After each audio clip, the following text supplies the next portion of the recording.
തദ്ദേശ ഭരണ തെരഞ്ഞെടുപ്പിൽ ഒരു ഗംഭീര വിജയമാണ് UDF നേടിയിരിക്കുന്നത്. UDF എങ്ങനെയാണ് ഈ വിജയത്തിലേക്ക് എത്തിച്ചേർന്നത് എന്നുള്ള തരത്തിലുള്ള വിലയിരുത്തലുകളും വിശകലനങ്ങളും ഒക്കെ നടക്കുന്നുണ്ട്. അപ്രതീക്ഷിതമായ ഒരു തോൽവിയാണെന്നുള്ളതാണ് മുഖ്യമന്ത്രിയും CPMന്റെ നേതാക്കളും LDF നേതാക്കളൊക്കെ പറയുന്നത്. അതും കൗതുകകരമായിട്ട് തോന്നി. കാരണം അത്രത്തോളം ആത്മവിശ്വാസത്തിലാണ് LDF കേന്ദ്രങ്ങൾ തെരഞ്ഞെടുപ്പിനെ നേരിട്ടത് എന്ന് കഴിഞ്ഞ അവരുടെ പ്രവർത്തനങ്ങൾ നോക്കിക്കഴിഞ്ഞാൽ തന്നെ നമുക്ക് മനസ്സിലാവും. തദ്ദേശ ഭരണ തെരഞ്ഞെടുപ്പ് എപ്പോഴും ഒരു LDFന് അനുകൂലമായിട്ടുള്ള ഒരു ട്രെൻഡാണ് കേരളത്തിൽ ഇതുവരെ കാഴ്ചവെച്ചിട്ടുള്ളത്. അതിൻ്റെ ഒരു ആത്മവിശ്വാസമോ അല്ലെങ്കിൽ അതിൻ്റെ ഒരു അമിതമായ ആത്മവിശ്വാസമോ LDF കേന്ദ്രങ്ങൾ പുലർത്തിയിരുന്നു എന്ന് വേണം നമുക്ക് വിലയിരുത്താൻ. കാരണം ഗ്രൗണ്ട് ലെവലിൽ ചിട്ടയായ പ്രവർത്തനം നടത്തുന്ന LDF അല്ലെങ്കിൽ CPM കേഡർ പാർട്ടി അണികൾ അത് റിസൾട്ടിൽ പ്രതിഫലിക്കുമെന്ന് തന്നെയായിരുന്നു അവരുടെ ഒരു ആത്മവിശ്വാസം ഉണ്ടായിരുന്നത്. പക്ഷെ അതിനൊക്കെ ഘടകവിരുദ്ധമായിട്ട് UDF കേന്ദ്രങ്ങൾ UDF പോലും പ്രതീക്ഷിക്കാത്ത രീതിയിൽ, കോൺഗ്രസ് പോലും ഈ തരത്തിലുള്ളൊരു വിജയം പ്രതീക്ഷിച്ചില്ല എന്ന് വേണം അവരുടെ പ്രതികരണങ്ങളിൽ നിന്നൊക്കെ നമുക്ക് മനസ്സിലാക്കാൻ വേണ്ടിയിട്ട്. ഒപ്പം ആശങ്കയോടെ കാണേണ്ട മറ്റൊരു കാര്യം കൂടെ ഉണ്ട്. അത് BJPയുടെ ഒരു പ്രസൻസും വിജയവുമാണ്. അതും നമ്മൾ കഴിഞ്ഞ കുറേ കാലങ്ങളായിട്ട് മുന്നറിയിപ്പിൻ്റെ രൂപത്തിൽ വിശകലനം നടത്തിക്കൊണ്ടിരിക്കുന്ന ഒരു കാര്യവും കൂടിയിട്ടാണ്. നിയമസഭാ തെരഞ്ഞെടുപ്പിൽ ഒരു 12% വോട്ട് ഷെയർ ഉണ്ടായിരുന്നത് ലോക്സഭാ തെരഞ്ഞെടുപ്പ് ആകുമ്പോഴത്തേനും BJPക്ക് 15% വോട്ട് ഷെയർ വന്നിട്ടുണ്ട്. അത് കഴിഞ്ഞ ലോക്സഭയിലേക്ക് എത്തുമ്പോൾ അത് 20-നോടടുത്ത വോട്ട് ഷെയറിലേക്ക് വന്നു. ഇപ്പോൾ വോട്ട് ഷെയർ വന്നിട്ടില്ല, പക്ഷേ അതും ആശങ്കയുണ്ടാക്കുന്ന ഒരു കാര്യം. തിരുവനന്തപുരത്തെ കോർപ്പറേഷൻ പിടിക്കുക എന്ന് പറഞ്ഞാൽ കേരളത്തെ സംബന്ധിച്ച് അത് തീർച്ചയായിട്ടും വർഗീയമായിട്ടുള്ള കൃത്യമായ സൂചനകൾ നൽകുന്ന ഒന്നാണ്.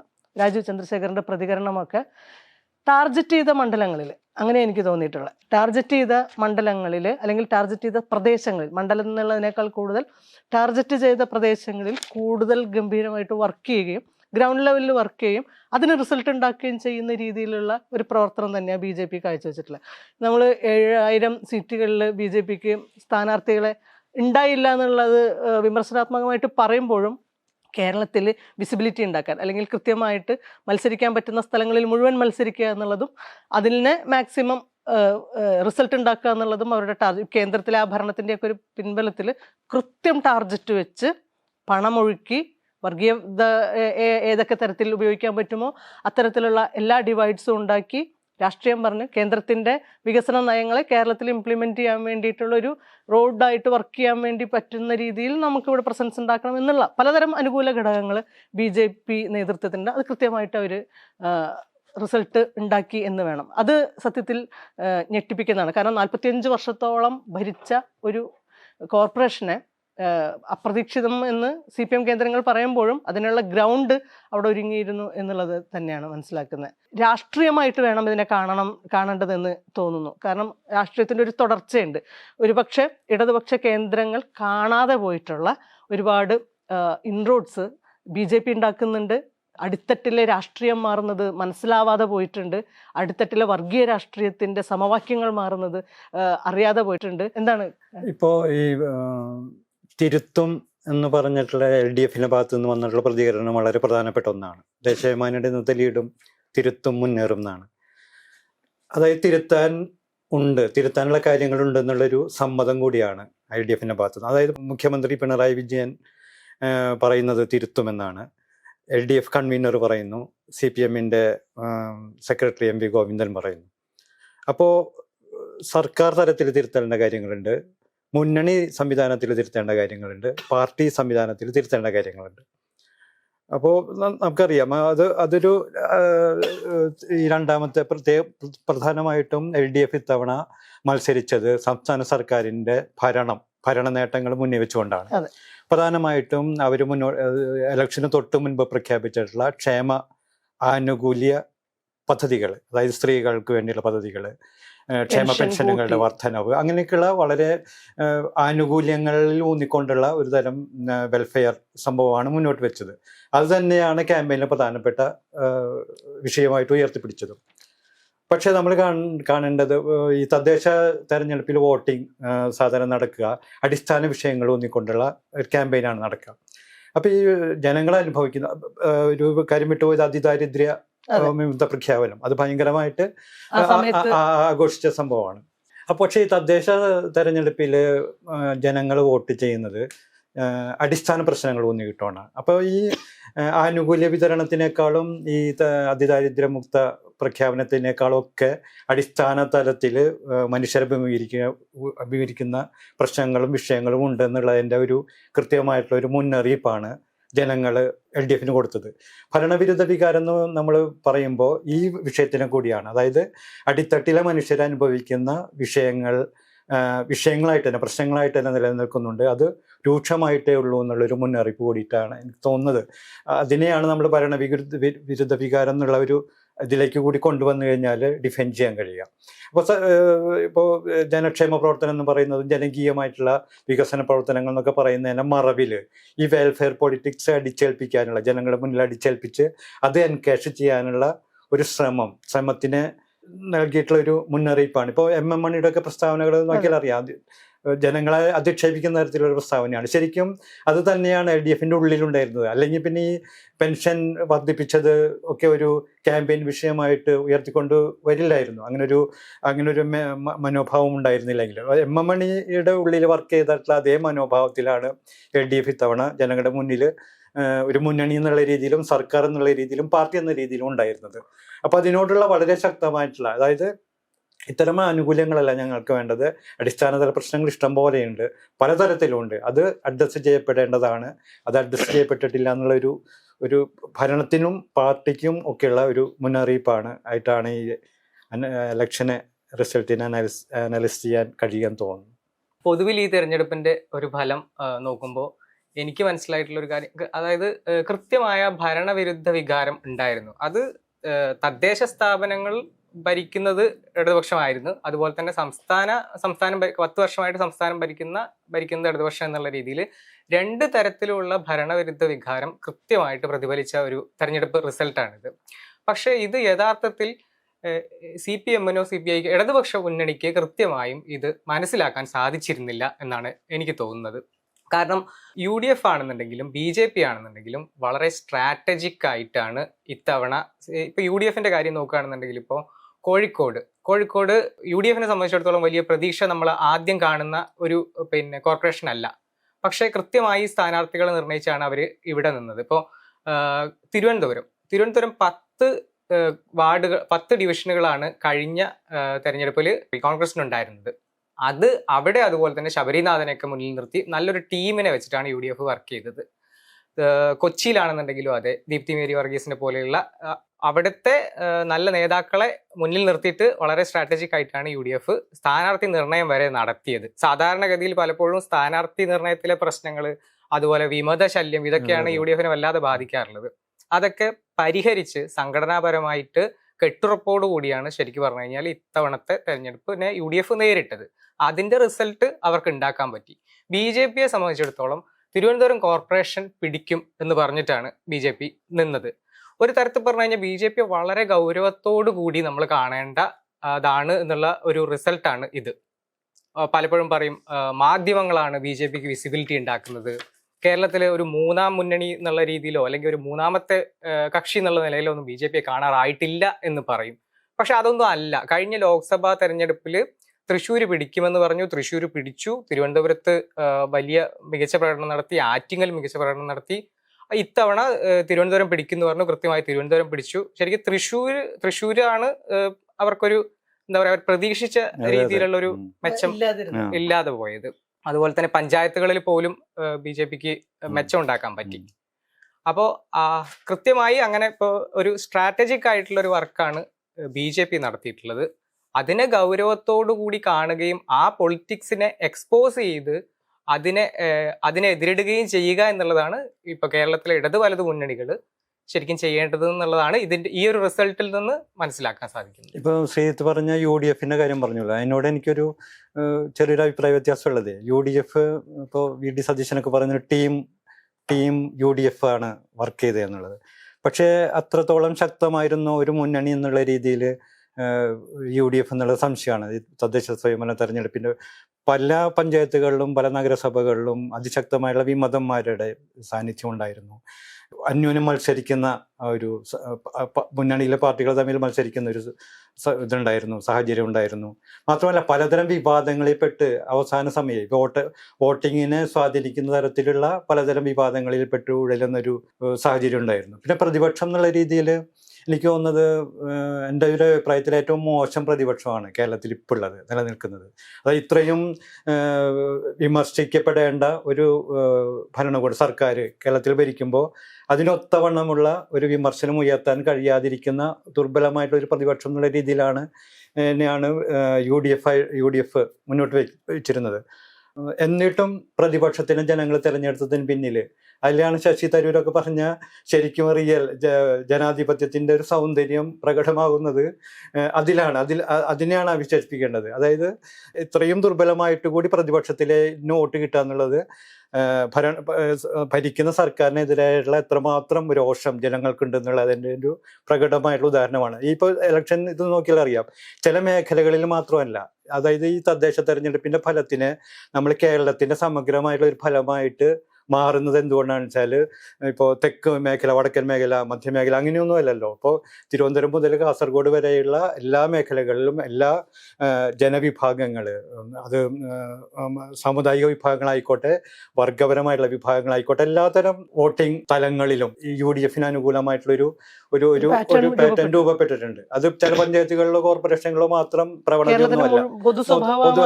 അപ്പൊ അതൊരു അങ്ങനെ ഒരു പൊതു സ്വഭാവം രൂപപ്പെടാന്നുള്ളത് സാധാരണ മട്ടിൽ തദ്ദേശ തെരഞ്ഞെടുപ്പുകളിൽ അങ്ങനെ രൂപപ്പെടുന്നതിന്റെ സൂചന എന്നുള്ളത് അടുത്ത നിയമസഭ ഇലക്ഷനുള്ള കൃത്യമായിട്ടുള്ള ഇത് തന്നെയാണ്. അപ്പൊ അത് ശരിക്കും കഴിഞ്ഞാൽ UDFനെയും LDFനുള്ള കൃത്യമായിട്ടുള്ള മുന്നറിയിപ്പാണ്. അടുത്ത നിയമസഭ തെരഞ്ഞെടുപ്പിൽ സംഭവിക്കാൻ എന്ത് സംഭവിക്കും എന്നുള്ളതിന്റെ കൃത്യമായുള്ള സൂചനയായിട്ട് എടുക്കണം. ഇത് LDFന്റെ ഒരു പരാജയത്തിനെ ഇവർക്ക് അനുകൂലമായിട്ട് മാറ്റി എന്ന് പറയുന്നതിന് പൂർണ്ണമായിട്ടും ഇതാക്കാൻ പറ്റില്ല.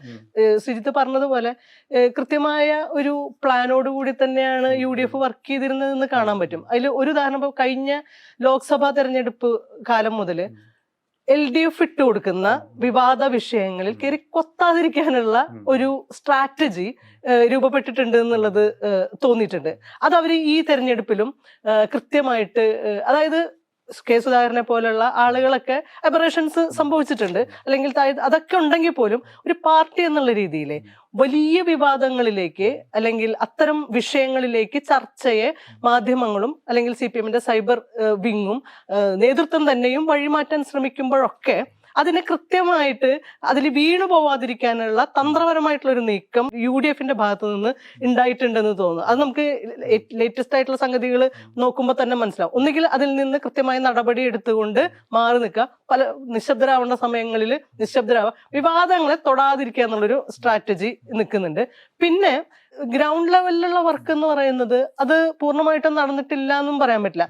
സ്ഥാനാർത്ഥികളെ നിർണയിക്കുന്നത് ഉൾപ്പെടെ, ഏറ്റവും അടിത്തട്ടിലെ വാർഡുകളിലെ സ്ഥാനാർത്ഥികളെ നിർണയിക്കുന്നതിൽ ഉൾപ്പെടെ പ്രാദേശിക ഘടകങ്ങൾക്ക് സ്വാതന്ത്ര്യം കൊടുത്തു എന്നുള്ളത് അവരൊരു ക്ലെയിമായിട്ട് ഉന്നയിക്കുന്നതിന്റെ ഒരു അർത്ഥത്തിൽ, വലിയൊരു അർത്ഥത്തിൽ വാസ്തവവുമാണ്. ഗ്രൗണ്ടിനെ അറിയുന്ന തദ്ദേശീയരായിട്ടുള്ള ആളുകളെ സ്ഥാനാർത്ഥികളായിട്ട് നിർത്തിക്കൊണ്ട് ഒരു മത്സരം കാഴ്ചവെക്കുക എന്നുള്ള ഒരു രീതി, അതും ഒരു സ്ട്രാറ്റജി ആയിട്ട് കൊണ്ടുവന്നിട്ടുണ്ട്. ഒറ്റക്കാരി അതുപോലെ തന്നെ ഈ സംസ്ഥാന നേതാക്കളെ ഇപ്പൊ കോർപ്പറേഷനുകൾ, ഇപ്പൊ കോഴിക്കോട് തിരുവനന്തപുരം കോർപ്പറേഷനിൽ കെ മുരളീധരൻ മുൻകൈ എടുത്തിട്ടുണ്ട്. രമേശ് ചെന്നിത്തല കോഴിക്കോട് കോർപ്പറേഷനിൽ മുൻകൈ എടുത്തിട്ടുണ്ട്. അപ്പൊ അത്തരത്തിൽ സംസ്ഥാന നേതാക്കളെ തന്നെ പിന്നെ എന്താ പറയാ തെരഞ്ഞെടുപ്പിന്റെ ചുമതല ഏൽപ്പിക്കുന്ന ഒരു രീതിയും തവണ കോൺഗ്രസ് അതാ പറഞ്ഞത്. അപ്പൊ അത് UDF തീരെ ഗ്രൗണ്ട് ലെവലിൽ പണിയെടുത്തിട്ടില്ല. ഇപ്പൊ നോക്കി കഴിഞ്ഞാൽ മനസ്സിലാവും, നടന്നിട്ടുള്ള എല്ലാ ഉപതെരഞ്ഞെടുപ്പുകളിലും ഈ പറഞ്ഞ ഒരു ടീം വർക്ക് നടത്തിയിട്ട് തന്നെയാണ്. ചേലക്കര ഒഴിച്ചിട്ട് ബാക്കി എല്ലാ ഉപതെരഞ്ഞെടുപ്പുകളിലും UDF കൃത്യമായ മേൽക്കൈ നേടുകയും വലിയ ഭൂരിപക്ഷത്തിൽ ജയിക്കുകയും ചെയ്തിട്ടുണ്ട്. അത് ഈ ടീമിനെ മുഴുവൻ ആ ഒരു തിരിച്ചറിവ് ഒരുപക്ഷെ ഒരുപക്ഷെ ഇനി 10 വർഷം ഭരണത്തിൽ ഇല്ലാതിരുന്നത് കൊണ്ടും കേന്ദ്രത്തിൽ തന്നെ ആ ഒരു ടീം വർക്കോട് കൂടിയിട്ട് വർക്ക് ചെയ്തിട്ടില്ല എന്നുണ്ടെങ്കിൽ ഒരുപക്ഷെ ഇനി എടുക്കാനുണ്ടാവില്ല എന്നുള്ളത് പോലത്തെ ഒരു പരിപാടിയിലേക്ക് മാറാം എന്നുള്ളത് കൊണ്ടും കൂടി ആയിരിക്കാം. ആ ഒരു തിരിച്ചറിവ് ഗ്രൗണ്ട് ലെവലിൽ വർക്ക് ചെയ്തിട്ടുണ്ട് എന്ന് തന്നെയാണ് എനിക്ക് തോന്നുന്നത്. പിന്നെ LDFന്റെ ഭാഗത്ത് നിന്ന് പറ്റിയിട്ടുള്ള നയപരമായിട്ടുള്ള അതും നമുക്ക് ചർച്ച ചെയ്യപ്പെടാതെ പോവാൻ പറ്റില്ല. കേരളീയ സമൂഹത്തിന് വലതുപക്ഷ ഇപ്പൊ BJPക്ക് വലിയ രീതിയിൽ മേൽക്കൈ ഉണ്ടാവുന്നു. ഒരുപാട് വാർഡുകളിൽ മുമ്പത്തേതിനെക്കാട്ടിലും ഇപ്പൊ കോർപ്പറേഷനുകളുടെ എണ്ണം എടുത്ത് നോക്കി, കോർപ്പറേഷനുകൾ മാത്രമല്ല, ബ്ലോക്ക് പഞ്ചായത്തായാലും ജില്ലാ പഞ്ചായത്തായാലും അതിലൊക്കെ ജയിച്ച വാർഡുകളുടെ എണ്ണം എടുത്ത് നോക്കിക്കഴിഞ്ഞാൽ വലിയ വ്യത്യാസം കാണാൻ പറ്റും. ചെറുതല്ല, മുമ്പ് ഇല്ലാതിരുന്ന സ്ഥലങ്ങളിൽ പോലും വലിയ രീതിയിലുള്ള അത് വോട്ട് ഷെയർ വരുമ്പോൾ നമുക്ക് മനസ്സിലാവുന്നു. എനിക്ക് അതായത് റിഫ്ലക്ട് ചെയ്യുന്നു തോന്നുന്നു. ഒരുപാട് സ്ഥലങ്ങളിൽ ഇവര് വിജയിച്ചിട്ടുണ്ട്. അത് നമുക്ക് അഡ്രസ് ചെയ്യാതെ പോകാൻ പറ്റില്ല. അത് കൃത്യമായ ഇടതു വലതു മുന്നണികളുടെ, അതായത് LDFന്റെയും UDFന്റെയും വലതുപക്ഷവൽക്കരണം കൊണ്ട് തന്നെ സംഭവിച്ചിട്ടുള്ളതാണ്. ഇപ്പൊ വെള്ളാപ്പള്ളി നടേശനെ പോലുള്ള, ഇപ്പൊ നമ്മൾ തിരുവനന്തപുരം കോർപ്പറേഷനിലെ വിജയത്തിന്റെ വർഗീയതയെ പറ്റി ആരോപിക്കുമ്പോൾ ആരാണ് അതിന് ഒരു സാധൂകരണം കൊടുത്തത് എന്ന് ആലോചിക്കേണ്ടി വരും. വെള്ളാപ്പള്ളി നടേശനെ പോലുള്ള ഒരു മനുഷ്യനെ, കൃത്യമായി വർഗീയത പറയുന്ന ഒരാളെ നിരന്തരം ആദരിക്കുകയും സ്വന്തം കാറിൽ കൂടെ കൊണ്ടു നടക്കുകയും ചെയ്യുന്ന ഒരു മുഖ്യമന്ത്രിയുള്ള ഒരു സംസ്ഥാനത്ത് തിരുവനന്തപുരം കോർപ്പറേഷനിൽ രാജീവ് ചന്ദ്രശേഖറും അവിടെയുള്ള BJP നേതാക്കളും പറയുന്ന രാഷ്ട്രീയത്തിൽ നിന്ന് വിഭിന്നമല്ല ഈ രാഷ്ട്രീയമെന്ന് ജനങ്ങൾക്ക് തോന്നുകയാണ്.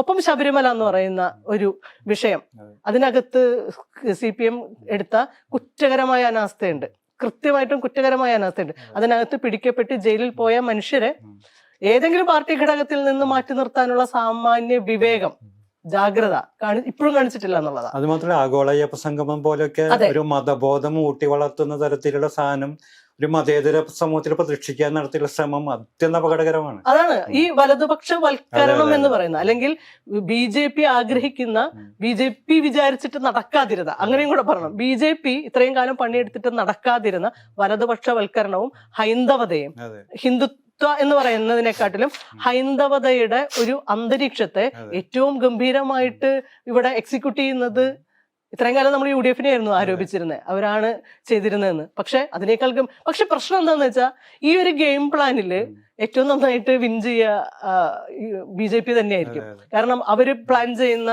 ഗെയിമില്, അവര് പ്ലാൻ ചെയ്യുന്ന അജണ്ടയില്, അവരുടെ ചിഹ്നങ്ങൾ ഉപയോഗിച്ച് നടത്തുന്ന സംഗതികളില് ആ ഗെയിമിൽ ഇവര് ഇടപെടാൻ തുടങ്ങി കഴിഞ്ഞാൽ അത് ഗംഭീരമായിട്ട് എക്സിക്യൂട്ട് ചെയ്ത് ന്യൂനപക്ഷ വോട്ടുകളിൽ ഉണ്ടായിരുന്ന ഏകീകരണം വളരെ പ്രധാനമാണ്. ഇപ്പൊ അവസാന സമയത്തൊക്കെയാണ് പിണറായി വിജയൻ ഈ ഒരു നോൺ ഇഷ്യൂ ആക്കിയിട്ട് ഉയർത്തി കാണിക്കുന്നത്.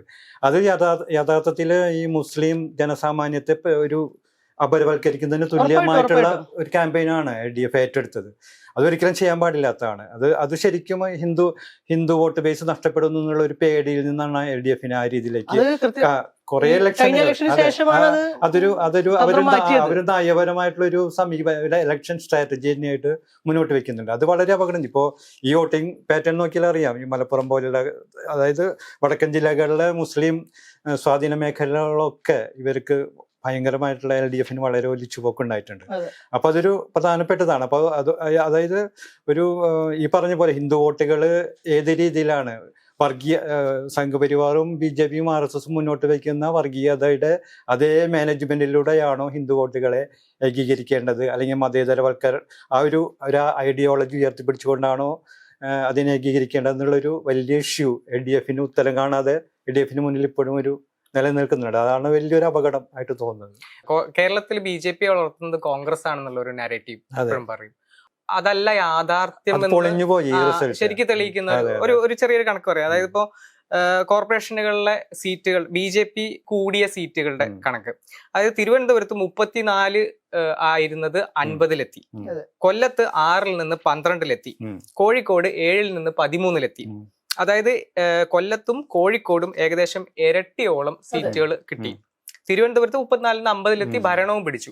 ഈ 3 ഇടങ്ങളും LDFന്റെ കോട്ടകളാണ് ശരിക്കും പറഞ്ഞു കഴിഞ്ഞാൽ. തിരുവനന്തപുരം അതെ, കൊല്ലം പതിറ്റാണ്ടുകളായിട്ട് LDF ഭരിക്കുന്നതാണ്, കോഴിക്കോടും അതെ. ഇവിടെയൊക്കെ UDFനെ സംബന്ധിച്ചിടത്തോളം മെച്ചപ്പെട്ട പ്രകടനം നടത്തിയിട്ടുണ്ട്.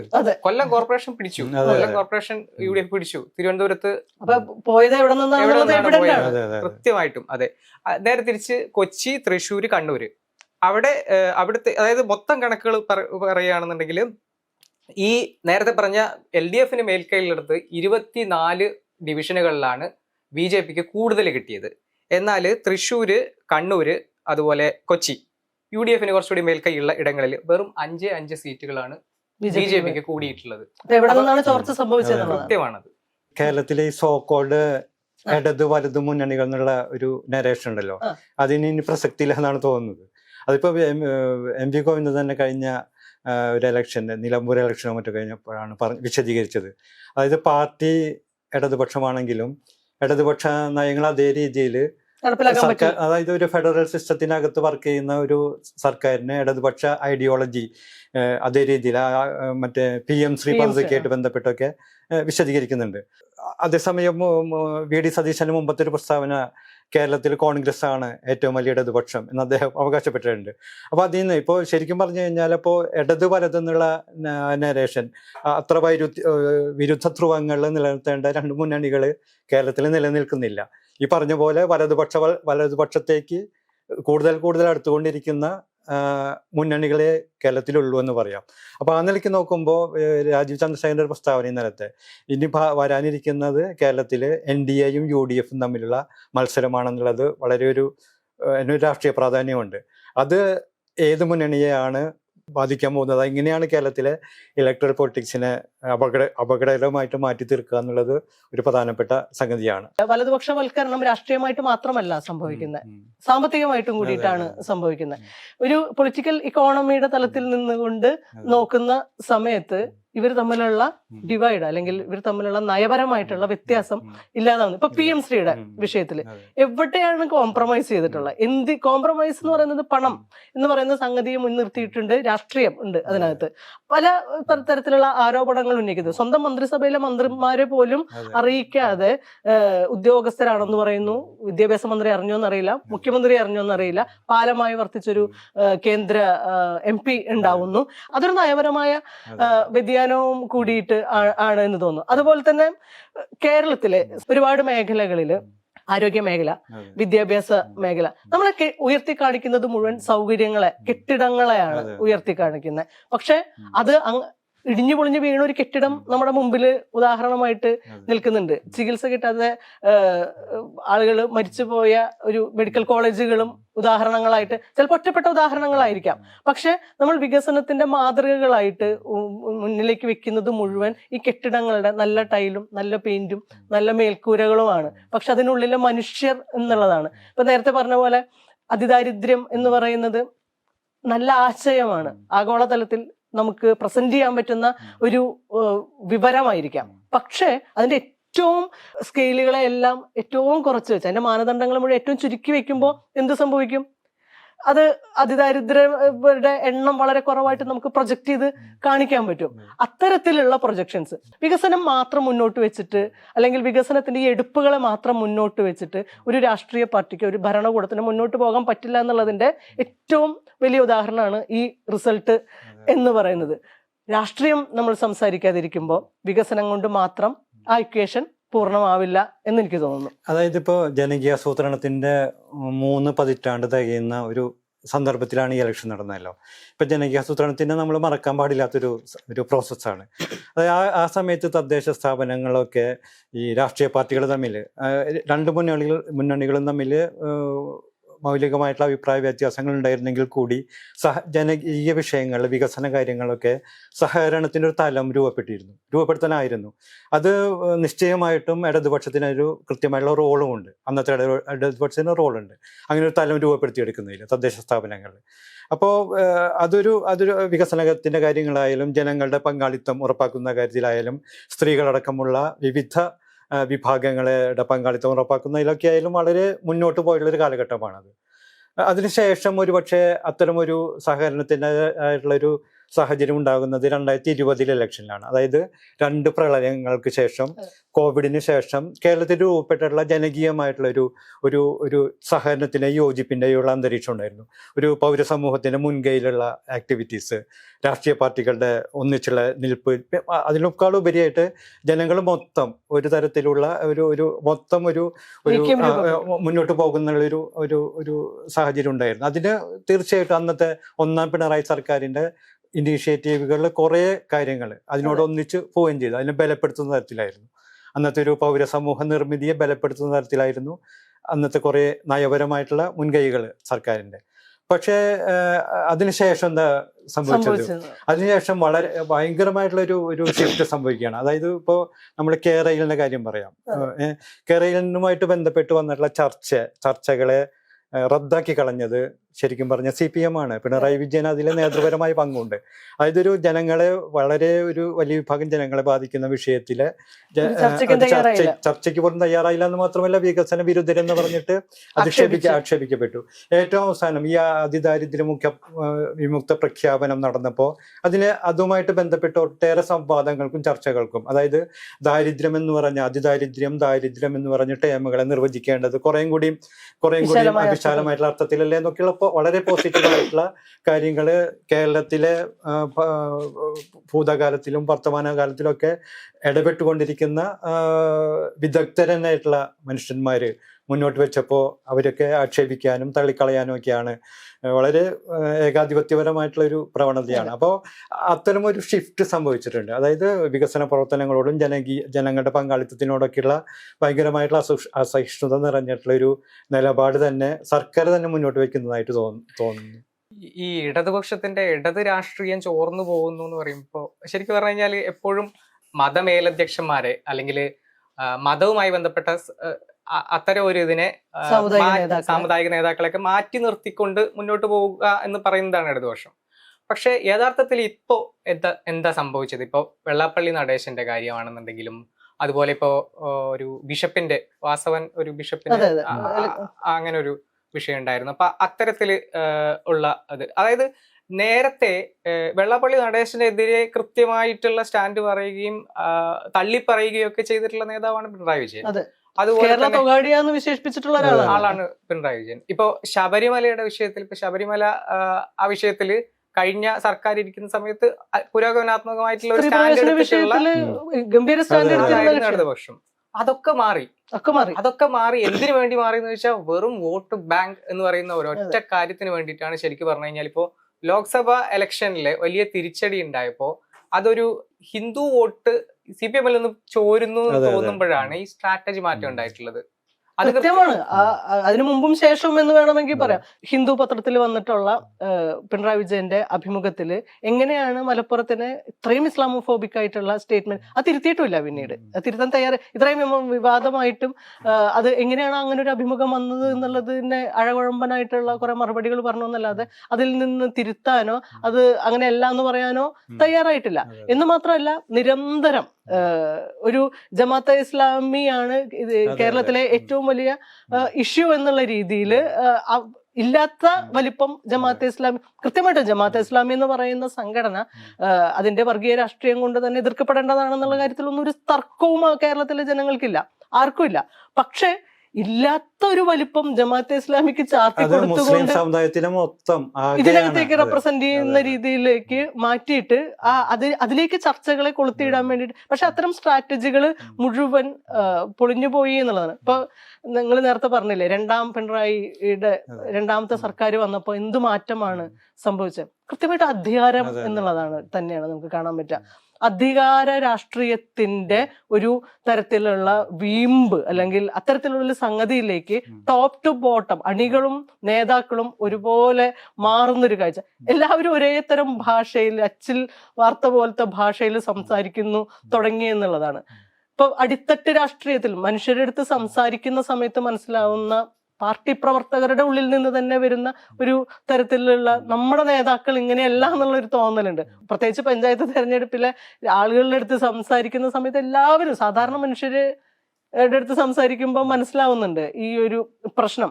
നേതാക്കന്മാര് ഈ മനുഷ്യരോട് സംസാരിക്കുന്നില്ല എന്നുള്ളതും നേതാക്കന്മാർ പരസ്പരം മാത്രമാണ് സംസാരിക്കുന്നത് എന്നുള്ളതും ഈ തിരുത്തലുകളില് ഒന്നാമതായിട്ട് വേണ്ടത് ഈ നേതാക്കന്മാർ പരസ്പരം സംസാരിക്കുകയും വർഗ രാഷ്ട്രീയത്തിലെ മേൽത്തട്ടിൽ നിൽക്കുന്നവർക്ക് വേണ്ടിയുള്ള വികസനവും മേൽത്തട്ടിലെ ആളുകളോട് മാത്രം കൺവേ ചെയ്യുകയും അവരുടെ പ്രശ്നങ്ങളെ മാത്രം കാണുകയും ചെയ്യുന്ന ആ കാഴ്ചയിൽ നിന്ന് മാറിയിട്ട് ഉള്ളിലേക്ക് കാണാൻ, അതൊക്കെയാണ് കേരളത്തിലൊക്കെ സംഭവിച്ചിട്ടുള്ളത്.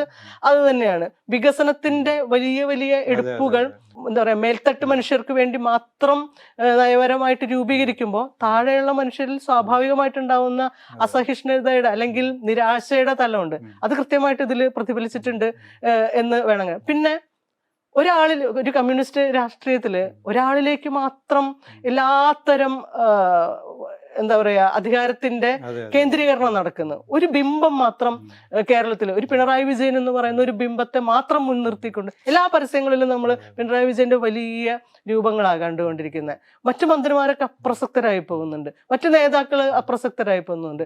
പിണറായി വിജയൻ പറയുന്നതിന് ഒറ്റ ക്യാപ്റ്റൻ മാത്രമാണ്. അതൊരു ജനാധിപത്യത്തിലോ ഒരു കമ്മ്യൂണിസ്റ്റ് രാഷ്ട്രീയത്തിലോ ഉണ്ടാവാൻ പാടില്ലാത്തതും സാധ്യമാവാത്തതുമാണ്. ഇത് തിരിച്ചറിയാൻ ശേഷിയുള്ള ആളുകളാണ് കേരളത്തിലേത്. എന്ന് പറഞ്ഞ മുന്നണി സംവിധാനം തന്നെ എങ്ങനെയാണ് വർക്ക് ചെയ്യുന്നത് തെളിയിക്കപ്പെട്ടുള്ള ബിനോയ് വിശ്വത്തിനൊക്കെ എത്രയോ രൂക്ഷമായിട്ടുള്ള അഭിപ്രായ പ്രകടനങ്ങൾ നടത്തേണ്ടി വന്നു. അതെ, ഇങ്ങനെയാണോ സർക്കാർ, ഇതെന്ത് സർക്കാർ എന്നൊക്കെ ചോദിക്കേണ്ട ചോദ്യങ്ങൾ വന്നു. അത് ഏറ്റവും പ്രധാനപ്പെട്ട ഒരു ഘടകകക്ഷിയെ കൊണ്ട് ചോദിപ്പിച്ചത് ശരിക്കും ഈ പറഞ്ഞപ്പോഴുള്ള പ്രോസസ്സാണ്. ഈ ഒരൊറ്റ നേതാവിലേക്ക് ചുരുങ്ങിയിട്ടുള്ള ഒരു പ്രോസസ്സാണ്. അതൊക്കെ ഭയങ്കരമായിട്ടുള്ള ഒരു ഇടതുപക്ഷം ചോർന്നു പോകുന്നതിന്റെ പ്രകടമായിട്ടുള്ള ദൃഷ്ടാന്തങ്ങളാണ്.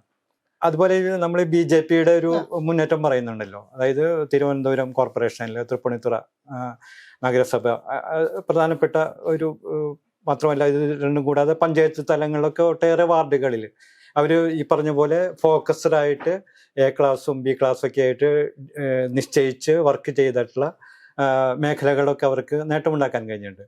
പക്ഷെ നമ്മൾ ശ്രദ്ധിക്കേണ്ട കാര്യം, ഒരു രാഷ്ട്രീയ മത്സരം വന്നു കഴിഞ്ഞു കഴിഞ്ഞാൽ BJPയെ തോൽപ്പിക്കാവുന്ന സാഹചര്യം ഇപ്പോഴും കേരളത്തിലുണ്ട്. അതിന് ഏറ്റവും നല്ല ഉദാഹരണമാണ് കൊടുങ്ങല്ലൂർ നഗരസഭ. കൊടുങ്ങല്ലൂർ എന്ന് പറഞ്ഞാൽ ഇന്ത്യയിൽ തന്നെ ആദ്യമായിട്ട് ഒരു കമ്മ്യൂണിസ്റ്റുകാരനെ നിയമസഭ ബാലറ്റ് പേപ്പറിലൂടെ നിയമസഭയിലേക്ക് അയച്ച ഒരു സ്ഥലമാണ് കൊടുങ്ങല്ലൂർ. അവിടെ ഇപ്പോൾ പ്രധാനപ്പെട്ട മത്സരം നടക്കുന്നത് LDFും NDAയും തമ്മിലാണ്. UDF നാമമാത്രമായിട്ടുള്ള സാന്നിധ്യമേ ഉള്ളൂ. ഇത്തവണ ഇലക്ഷനിൽ ഈ BJP പിടിച്ചടക്കാൻ വേണ്ടി ലക്ഷ്യമിട്ടിട്ടുള്ള നഗരസഭകളിൽ ഒന്നായിരുന്നു കൊടുങ്ങല്ലൂർ. വിജയമായിരുന്നു അവരുടെ ലക്ഷ്യം. അതിനുവേണ്ടി സംസ്ഥാനതല നേതാക്കൾ, കേന്ദ്രമന്ത്രി സുരേഷ് ഗോപിയെ പോലുള്ള ആൾക്കാർ വളരെ കൃത്യമായിട്ടുള്ള ആസൂത്രണം, അടിത്തട്ട് തല പ്രവർത്തനങ്ങൾ നടത്തുന്നു. വർഗീയമായിട്ട് ആരാധനാലയങ്ങളൊക്കെ മുൻനിർത്തിയിട്ട് വർഗീയമായിട്ടുള്ള ചേരിതിരിവുണ്ടാക്കാൻ കൃത്യമായിട്ടുള്ള ശ്രമം നടത്തി. പക്ഷെ അതിന് വളരെ സമർത്ഥമായിട്ടാണ് അവിടെ LDF മുന്നോട്ട് വന്നത്. അവിടെ LDFിൻ്റെ ഒരു ഗുണം എന്ന് വെച്ചാൽ CPIക്കും CPMനും ഒരു തുല്യമായിട്ടുള്ള ഒരു സ്വാധീനമുള്ള ഒരു സ്ഥലമാണ്.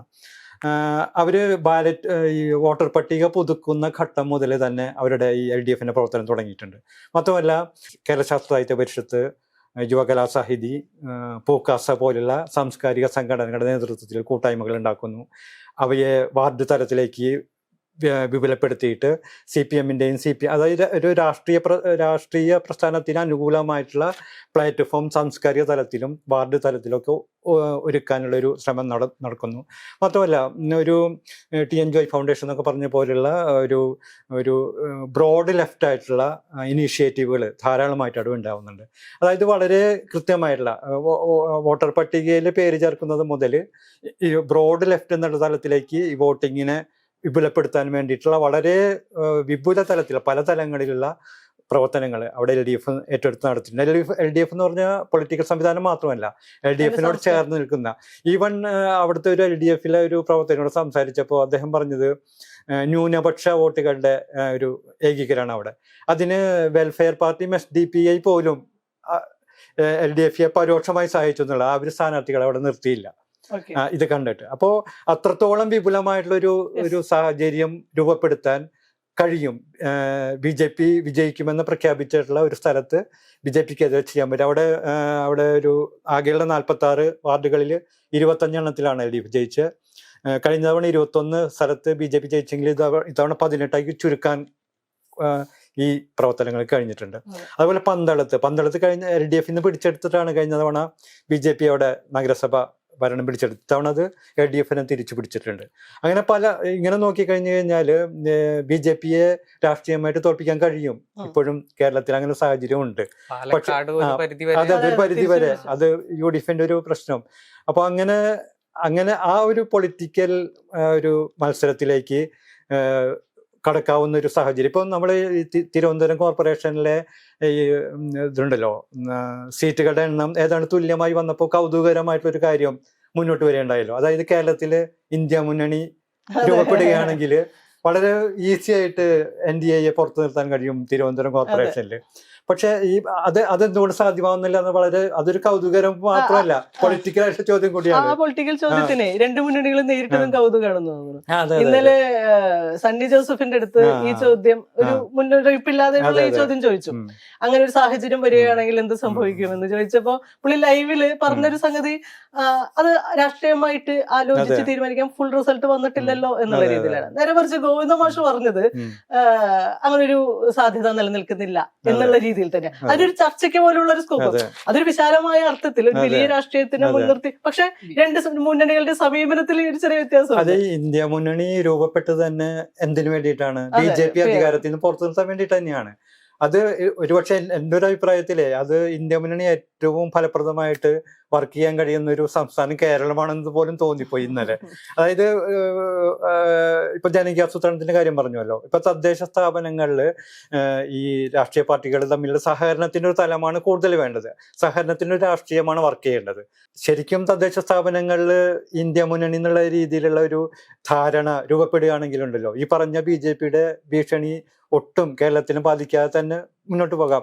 നിയമസഭയിൽ മത്സരിക്കട്ടെ, നിയമസഭയിൽ അവർ ഈ വീറും വാശിയോടും കൂടി LDF-ഉം UDF-ഉം ആയിട്ട് മത്സരിക്കട്ടെ.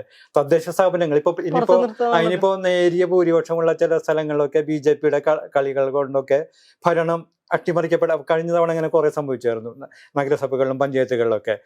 അതിലൊക്കെ വേണമെന്നുണ്ടെങ്കിൽ UDF-നും LDF-നും രാഷ്ട്രീയ നിലപാട് യോജിച്ച് നിന്നിട്ട് NDA പുറത്തു നിർത്താം. ശരിക്കും പറഞ്ഞാൽ NDA-യും BJP-യെയും കേരളത്തിൽ നിന്ന് അധികാരഭ്രഷ്ടമാക്കാനുള്ള ഏറ്റവും ശക്തമായിട്ടുള്ള ഒരു രാഷ്ട്രീയ സാധ്യതയാണ് ഈ മുന്നണികളുടെ യോജിപ്പെന്നാണ് ഇന്നൊരു സാഹചര്യം തെളിയിക്കുന്നത്. പക്ഷേ ഈ പറയുന്ന പോലെ ഗോവിന്ദ മാഷ് കൃത്യമായിട്ട് അത് അടയ്ക്കുന്നുണ്ട്. അതായത് BJP-യെ തോൽപ്പിക്കാൻ കോൺഗ്രസിനൊപ്പവും കോൺഗ്രസിനെ തോൽപ്പിക്കാൻ BJP-ക്ക് ഒപ്പവും നിൽക്കാൻ പറ്റില്ല എന്നുള്ള ഒരു രാഷ്ട്രീയ നിലപാടാണ് ഗോവിന്ദ മാഷ് പറഞ്ഞത്.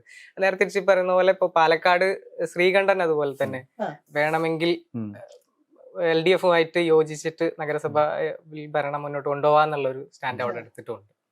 അങ്ങനെ നോക്കുമ്പോഴേ ഇപ്പൊ ഗോവിന്ദ മാഷ് ഇത് അടച്ചു എന്ന് പറയുമ്പോൾ കൃത്യമായിട്ട് വിമർശനാത്മകമായിട്ട് തന്നെ പറയുമ്പോഴേ കഴിഞ്ഞ കുറച്ച് കാലങ്ങളിൽ CPM LDF ആരെയാണ് വിമർശിച്ചിട്ടുള്ളത് എന്നുള്ളൊരു രാഷ്ട്രീയ ചോദ്യം കൂടെ ഉന്നയിക്കുക. RSS-നെയും BJP-യെയും ആണോ അതോ കോൺഗ്രസിനെയാണോ എന്ന് നോക്കുമ്പോൾ RSS BJP വിമർശനങ്ങൾ വളരെ ദുർബലവും കുറവും ഒരു അർത്ഥത്തിൽ ഇല്ല എന്ന് പറയുന്ന രീതിയിൽ പോലുമാണ്. നേരെ മറിച്ച് കോൺഗ്രസിനോടുള്ള വിമർശനങ്ങളാണ് വ്യാപകമായിട്ട് ഉന്നയിക്കപ്പെട്ടിട്ടുള്ളത്. ഇതെല്ലാം പറയുന്നതിന്റെ കൂട്ടത്തില് മാധ്യമങ്ങളുടെ ഒരു സംഗതിയും കൂടെ പറഞ്ഞിട്ട് ഇത് അവസാനിപ്പിക്കാന്ന് എനിക്ക് തോന്നുന്നു.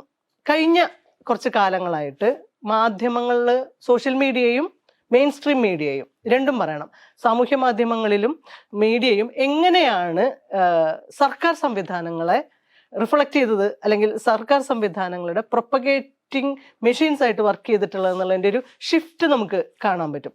മെയിൻ സ്ട്രീം മീഡിയയിൽ കൃത്യമായിട്ട് ചില ചാനലുകൾ എങ്ങനെയാണ് സംസ്ഥാന സർക്കാരിൻ്റെ പ്രൊപ്പഗേറ്റിംഗ് മെഷീൻസ് ആയിട്ട് പ്രവർത്തിച്ചത് എന്നുള്ളത് നിരീക്ഷിച്ചു കഴിഞ്ഞാൽ മനസ്സിലാവും. ഇതെങ്ങനെയാണ് കേന്ദ്രത്തിൽ മോദി സർക്കാരിൻ്റെ, നമ്മൾ എല്ലാവരും ആരോപിക്കുന്ന ഒരു സംഗതിയാണ് ഗോദി മീഡിയ എന്ന് പറഞ്ഞുകൊണ്ട് കേന്ദ്ര സർക്കാരിൻ്റെ കൃത്യമായ വികസന നയങ്ങളെ പ്രൊപ്പഗേറ്റ് ചെയ്യുന്ന, രാഷ്ട്രീയ നയങ്ങളെ പ്രൊപ്പഗേറ്റ് ചെയ്യുന്ന, അവർക്ക് വേണ്ടി കൃത്യമായി പ്രവർത്തിക്കുന്ന ഗോദി മീഡിയ എങ്ങനെയാണോ കേന്ദ്രത്തിൽ വർക്ക് ചെയ്യുന്നത്, അത് ഏതാണ്ട് അതിന് സമാനമായ രീതിയിൽ കേരളത്തിൽ അങ്ങനെ ഒരു പ്രാക്ടീസ് ഇല്ലാതിരുന്നതായിരുന്നു. കേരളത്തിലെ മീഡിയ എല്ലാ കാലത്തും വിമർശനാത്മക പ്രതിപക്ഷ സ്വഭാവം കാണിച്ചിട്ടുള്ള സംഗതികളാണ്. ഇലക്ഷൻ വരുമ്പോഴൊക്കെ സഹായിച്ചിട്ടുണ്ടാവാം, ഇതൊക്കെ സമയം. പക്ഷെ കൃത്യമായി വിസിബിൾ ആയിട്ട് എങ്ങനെയാണ് പ്രൊപ്പഗേറ്റിംഗ് മെഷീൻസ് ആയിട്ട് വർക്ക് ചെയ്യുന്നത് എന്നുള്ളത് കേരളത്തിലെ ഒരു പുതിയ പ്രതിഭാസവും കൂടിയിട്ടാണ്. അത് നമ്മൾ വളരെ കൃത്യമായിട്ട് കണ്ടു. ഇവര് മാറും കേട്ടോ. ഈ മെയിൻ സ്ട്രീം മീഡിയ അടുത്ത ഭരണമാർക്കാ വരുന്നത് എന്ന് കാണുമ്പോൾ, അല്ലെങ്കിൽ കൂടുതൽ കൃത്യമായിട്ട് ക്യാപിറ്റൽ എവിടെ നിന്നാണ് വരുന്നത് എന്നുള്ളതിനനുസരിച്ച് ഇവർ നയം മാറുകയും, അതൊന്നും ഒരു രാഷ്ട്രീയമായിട്ടുള്ളൊരു സംഗതി പോലും അല്ല. ഇതേ മാധ്യമ പ്രവർത്തകർ, ഇതേ മാധ്യമങ്ങളെല്ലാം ഷിഫ്റ്റ് ചെയ്യാനൊന്നും അധികം സമയമൊന്നും വേണ്ട. പക്ഷേ അതിനെ ഉപയോഗിക്കാൻ വേണ്ടിയിട്ട് കൃത്യമായിട്ട് ലെഫ്റ്റ് ശ്രമിച്ചു എന്നുള്ളത് ദൗർഭാഗ്യകരമാണെന്ന് ജേർണലിസത്തെ ആസ് എ ജേർണലിസ്റ്റ് അത് വളരെ ദൗർഭാഗ്യകരമായിട്ടുള്ള ഒരു സംഗതിയായിട്ടാണ്. ഒന്നാലോചിച്ച് നോക്കൂ, വിമർശിച്ചിരുന്ന മാധ്യമങ്ങളെ മുഴുവൻ മാപ്രാകൾ എന്ന് വിശേഷിപ്പിച്ചിരുന്ന ഒരു വലിയ വിഭാഗം ഇപ്പൊ മാപ്ര നരേറ്റീവ് കാണുന്നില്ല. കാരണം എന്താന്ന് എന്ന് നോക്കിക്കഴിഞ്ഞാൽ മനസ്സിലാവും. അപ്പുറത്ത് അവർക്ക് ആവശ്യമുള്ള മാധ്യമങ്ങളെ വിലക്കെടുക്കാൻ കഴിഞ്ഞു, അല്ലെങ്കിൽ അവരുടെ മൗത്ത് പീസാക്കി മാറ്റാന്ന, അപ്പൊ അടച്ചാക്ഷേപിക്കുന്നത് ശരിയല്ലോ എന്നുള്ള രീതിയിലായിരിക്കും. പിന്നെ സോഷ്യൽ മീഡിയയിലെ ലെഫ്റ്റിന്റെ പ്രസൻസ് എങ്ങനെയാണ് എന്നുള്ളത്, സോഷ്യൽ മീഡിയ ഉയർത്തിക്കൊണ്ടുവരുന്ന വിഷയങ്ങൾ ഈ പറയുന്ന പ്രൊപ്പഗേറ്റിംഗ് മെഷീൻസിനെ കൊണ്ട് ചർച്ച ചെയ്യിപ്പിക്കുക. തിരിച്ചും ഇത് തമ്മിലുള്ള ഒരു നെക്സസ് വളരെ കൃത്യമായിട്ട് വർക്ക് ചെയ്യുന്നത് നമുക്ക് കാണാം. സോഷ്യൽ മീഡിയയിൽ ഒരു വാർത്ത വരാനുണ്ട് കേട്ടോ എന്ന് പറഞ്ഞ് പോസ്റ്റ് ഇടുകയും 1-2 മണിക്കൂറുകൾക്ക് ശേഷം മെയിൻ സ്ട്രീം മീഡിയയിൽ അത് വാർത്തയായിട്ട് വരികയും ചെയ്യുന്ന സംഭവങ്ങൾ പോലും കേരളത്തിൽ ഉണ്ടായിട്ടുണ്ട്. എന്ന് മാത്രമല്ല, മുഖ്യമന്ത്രി തൊട്ടിട്ട് സംസ്ഥാന നേതാക്കൾ CPM-ന്റെ മുഴുവൻ ഈ സൈബർ അണികളുടെ ഭാഷയിൽ സംസാരിക്കുന്നു എന്നുള്ളത് വിചിത്രമായിട്ട് തോന്നുന്ന, രാഷ്ട്രീയത്തെ സൂക്ഷ്മമായിട്ട് നിരീക്ഷിക്കുന്ന ആളുകൾക്ക് ഇവർക്ക് രണ്ടുപേർക്കും ഒരേ ഭാഷയാണോ എന്ന് ഇവരുണ്ടാക്കിയെടുക്കുന്ന നരേറ്റീവ് അത് സംസ്ഥാന രാഷ്ട്രീയത്തിന്റെ നിലവാരത്തെ തകർക്കുക എന്നുള്ളത് മാത്രമല്ല, എങ്ങനെ ഒരു ഭരണകൂടത്തിനെ ഈ പറയുന്ന സോഷ്യൽ മീഡിയക്കോ അല്ലെങ്കിൽ സൈബർ സഖാക്കൾക്കോ അല്ലെങ്കിൽ സൈബർ വിങ്ങിനോ നിയന്ത്രിക്കാൻ പറ്റുന്നു എന്നുള്ളതാണ്. നേരത്തെ ഒരു 10 വർഷം മുൻപൊക്കെ 5 വർഷം മുൻപൊക്കെ കൃത്യമായിട്ട് RSSന്റെയും BJPയുടെയും ഈ പറയുന്ന സോഷ്യൽ മീഡിയ ഹാൻഡിലുകൾ എങ്ങനെയാണോ നമുക്ക് വേർതിരിച്ചറിയാൻ പറ്റുന്നില്ല. ഇപ്പോൾ എങ്ങനെയാണ് സ്ത്രീവിരുദ്ധമായിട്ടുള്ള, അശ്ലീലം പറയുന്ന, അസഹിഷ്ണുതാപരമായിട്ടുള്ള സകല വിമർശിക്കുന്നവരെ മുഴുവനും ഈ പറയുന്ന അടച്ചാക്ഷേപിക്കുന്ന ഒരു രീതി ഉപയോഗിച്ചിരുന്നത് ആരായിരുന്നു? RSSന്റെയും BJPയുടെയും ഒരു പരിധിവരെ തുടക്കകാലത്ത് കോൺഗ്രസും ആ രീതിയിൽ ഉപയോഗിച്ചിരുന്നു. നമ്മളൊക്കെ ബ്ലോക്ക് ചെയ്ത് കളഞ്ഞിട്ടുള്ള ഒരുപാട് ആളുകൾ RSSന്റെയും BJPയുടെയും കോൺഗ്രസിന്റെയും സൈബർ വിങ്ങിനെയായിരുന്നു. പക്ഷെ ഇപ്പോൾ നേരെ തിരിച്ച് ഇത് തമ്മിലുള്ള CPM-ന്റെയും ഇതിൻ്റെയൊക്കെ ലെഫ്റ്റിലെ പറയുന്ന ആളുകളാണ് ഉപയോഗിക്കുന്നത്. ഏറ്റവും ദൗർഭാഗ്യകരം എന്ന് പറയുന്നത് ഈ CPM സൈബർ വിങ്ങിന്റെ ഭാഷയിലാണ് സംസ്ഥാനത്തിന്റെ മന്ത്രിമാരും അവർക്ക് കിട്ടുന്ന ഫീഡ്ബാക്കുകൾ മുഴുവനും ഈ ഇതിനകത്ത് നിന്ന് ആണ് എന്നുള്ളതും ആ ഫീഡ്ബാക്ക് അനുസരിച്ചാണ് ഇവർ സംസാരിക്കുന്നത് എന്നുള്ളതും ഭാഷ രൂപപ്പെടുത്തുന്നത് എന്നുള്ളതും വളരെ ദൗർഭാഗ്യകരമായിട്ടുള്ള സംഭവമാണ്. ഈ തിരുത്തൽ എന്ന് പറയുന്നത് അടിമുടി തിരുത്താൻ തയ്യാറാവുകയാണെങ്കിൽ ആദ്യം മനസ്സിലാക്കേണ്ടത് എന്താണ് തിരുത്തേണ്ടത് എന്നുള്ളത്. ആ തിരിച്ചറിവിലേക്ക് രാഷ്ട്രീയമായിട്ടും നയപരമായിട്ടും സാമ്പത്തിക യുക്തിയിലും വികസനത്തിന്റെ കാഴ്ചപ്പാടിലും എല്ലാം അടിമുടി മാറേണ്ട അത് എങ്ങേയറ്റത്ത് സൈബർ ഭാഷയിൽ വരെ തിരുത്താൻ ഒരുപാട് ഘടകങ്ങളുണ്ട് എന്ന് തന്നെയാണ് മനസ്സിലാക്കുന്നത്.